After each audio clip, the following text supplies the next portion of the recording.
in that type of stress and trauma, I wasn't thinking from a logical standpoint. It's like if the house is burning, what are you worried about? Is it your life? For me, the house was burning.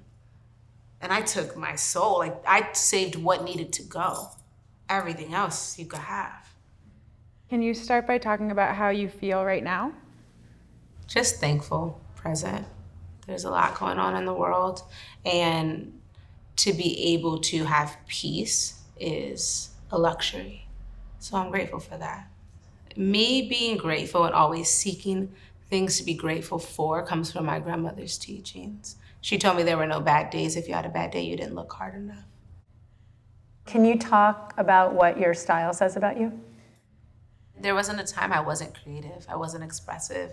I came out the womb that way. My mother had me very young, and many people raised me in different spaces. And I think that with my grandmother, she was like, come as you are. My mother was more of a conformist for sure. And I saw how my grandmother knew exactly who she was. And it wasn't just in a way of fashion or an external thing, it was a spiritual thing. She knew her position in life. And I felt that resonance. It literally poured out of her. And that to me is what made me feel like whatever that is, I want more of that. My best memories growing up was her. I ran to her. And now, of course, full circle things like where I am now, I'm like, oh, it makes sense to me. I live the answers now. Can you talk a little bit about the assumptions that people make about you based on how you look? My intelligence is insulted every single day. I know it by people saying to me, you're well-spoken. They're amazed because they assume something different. And I'm aware of that. Why do you think they assume something different? Because I'm a woman of color. The negative things that have been portrayed about women of color enter the room before you get there. I want to forget those things. I want to be able to live in a space where these things do not exist and it's not real and people don't see color. But there's no way because the world and how people think remind me. I'm reminded every day how I'm seen. And it makes me sad because they only see from their eyes. That's a sad place to live. I don't see from that space, like I see from the heart. Like my capacity, my latitude, I think it comes from all that I've had to hold and overcome and show up as. The Buddha doesn't find peace on the mountaintop, it's in war. The people doing the real work, they come from war. They don't come from peace. They make peace in war. I used to joke, I used to tell my grandmother often, because I had experienced so much in life. And I was like, sometimes I think God thinks too highly of me because of what I've endured. What I hold is a lot all the time, and I'm forced to transmute it because I can't afford to inherit it. Can you take off your shoes? Of course. When you say what you've had to overcome, endure, what is the primary thing that comes to mind? I come from a very physically, emotionally abusive background. I was a product of a woman who never took time to heal. You don't know it's abuse because it's normalized. In my mind, I knew it was not okay because energetically I felt it. I started to recognize that abuse wasn't okay at like 7, 8 years old. You start to kind of collect data as a child through conversation, and I'm just like, having a black eye, having, long sleeves in summer because you're hiding bruises and everything else. So you start to recognize like that's not normal. You think it's discipline. I think that everyone naturally just, anytime you deal with someone abusing that you love, you just want it to be right. So you're always in a space, I think that's why people don't recognize the mountains you climb, because you're just like, you just want to be good with the person. You're always looking at the mountaintop. I was 16, 17, that's when I left home. When I learned that I could not make that dynamic better when I was dealing with someone who was abusive, I had to leave for self-love. And that's what led me to being homeless, to being in those spaces, because I wasn't really afraid of the world because I had already endured so much.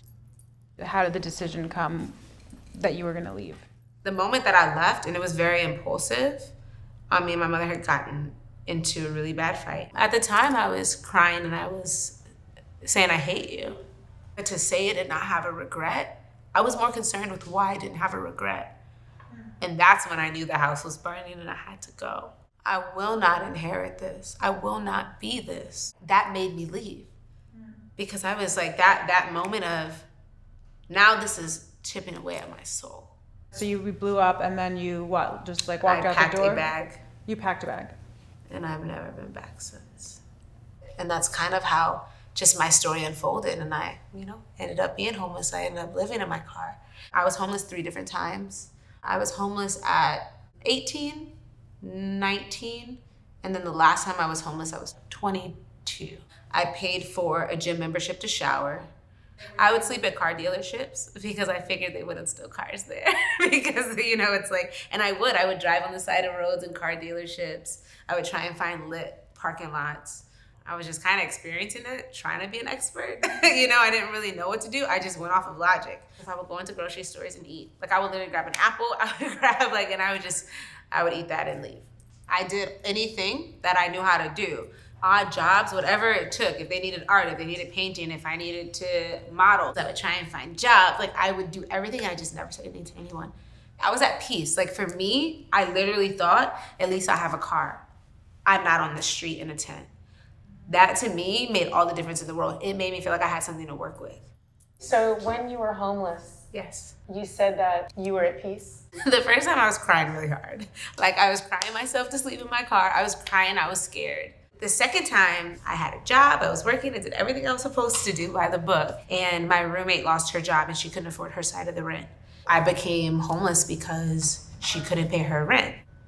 And then the third time, I had become homeless from where I was working, being sexually assaulted by one of the main people at my job.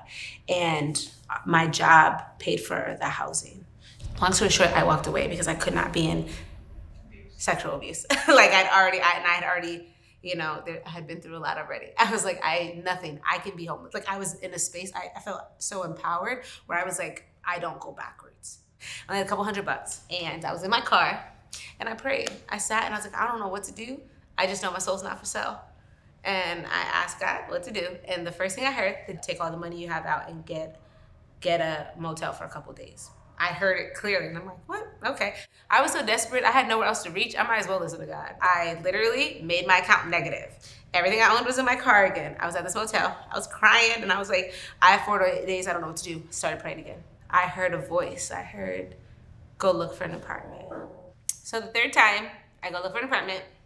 And I was like, I'm not gonna get approved for anything. I have eviction on my name. I was just like, I'm not gonna get anything, but I'm gonna still try. And it was the second day. I stayed the night there, I prayed. Then the second day, I went and looked for an apartment. Third day, I get a call, you got approved for the apartment. And then I was like, I don't have any money. I prayed again, just grounding myself, asking for guidance. I heard 3 times, check my account. So I checked my account, it says negative, it's still the same. Second time, it's the same.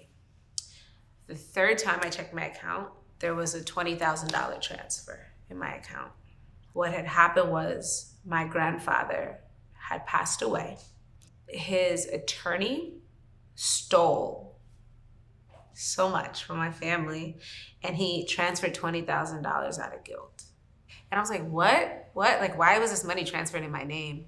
I went to the bank, I pulled it all out and I had it and I was shaking because I was like, I've never held this much money once in my life. I went into my car and I take all the money out because I was just so scared. Because what if they made a mistake? I'm just gonna take it because I need to survive right now. I paid my rent a year in advance. I just took the whole money and just paid my rent. That's when I knew nothing was happening to me, it was happening for me. And that third time was why it happened the 3 times it did. Can you now take us on the journey of how you've come to where you are now and what you're doing? Through all these times, I was homeless. I gave the whole time. There was never a time I didn't have anything. If I had $2 and a homeless man asked me for $1, I would give him $1. I'll give him half of what I had. I knew that even in my devastation, it wasn't devastation because someone was praying for my position.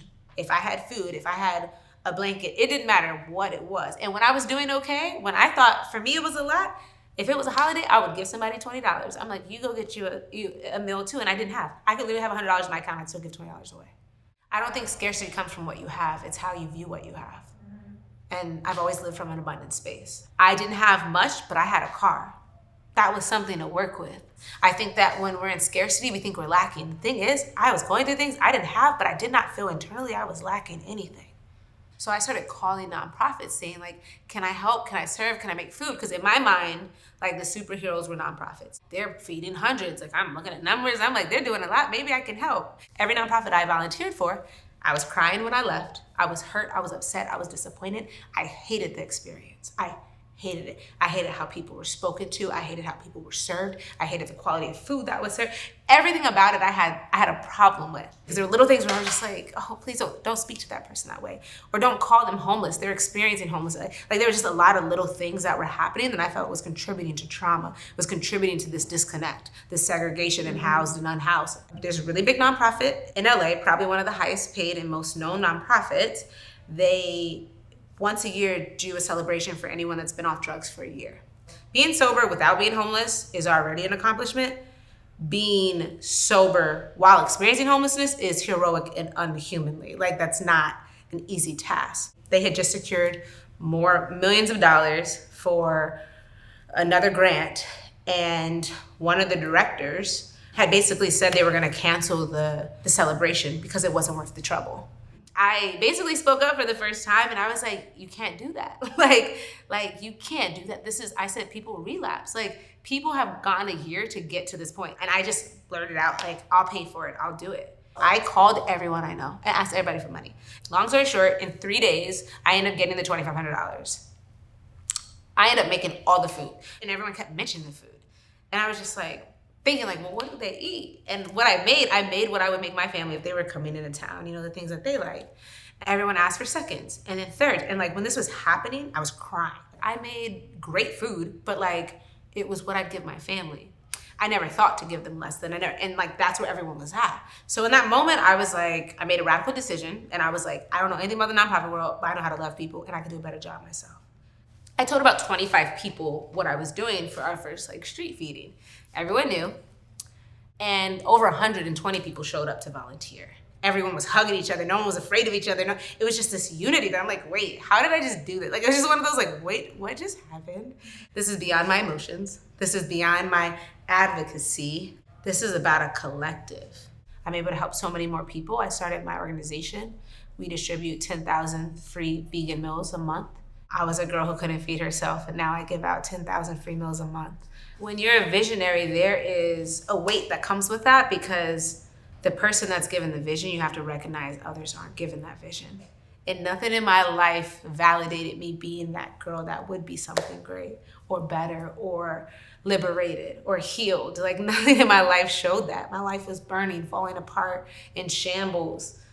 It looked like there was no direction. I just had an internal navigation that I understood deeply. That requires so much patience and so much grace and so much faith. The biggest challenge is holding tight to your faith because it's not something that is physical material. Forgiveness was something you mentioned at the very beginning as a struggle. Where are you at with that, and is it related to your mom? There's a difference between forgiving and letting something go and creating your closure, and there's a difference between that and giving someone grace and empathy. We can find people's blame, but I think unearthly God forgiveness is to find their innocence. And that's what I learned with my mother this season. And that knocked me to my knees. Not many things have knocked me to my knees. That's when I knew everything had been cleared. It's like the last feather in your heart that's been lifted. I forgave her. She was innocent all along.